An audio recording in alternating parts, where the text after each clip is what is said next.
আজকে আমি যে ডালটা রান্না করছি সেই ডালটা আমি সঠিক নামটা জানি না। তো ডালটা দেখতে সেম মাসকলাইয়ের ডালের মতো, কিন্তু মাসকলাইয়ের ডালের চেয়ে একটু বড় সাইজের এই ডালগুলা। তো ডালটা আমি রান্না করছি আজকে চিংড়ি মাছ দিয়ে। তো চিংড়ি মাছটা প্রথমে আমি সমস্ত মশলার সাথে ভালো করে কষিয়ে নিয়েছি।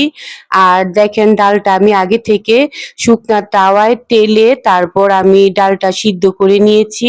সিদ্ধ করে এখন ডালটা আমি মশলার সাথে দিয়ে ভালো করে নেড়ে চেড়ে মিশিয়ে এখন আমি একটা ঢাকনা দিয়ে ভালো করে কষিয়ে নিব।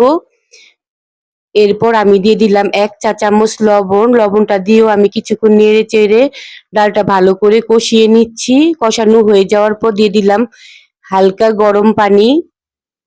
গরম পানিটা দিলে ডালটা তাড়াতাড়ি সিদ্ধ হয়ে যাবে, সেজন্য আমি গরম পানিটা দিয়েছি।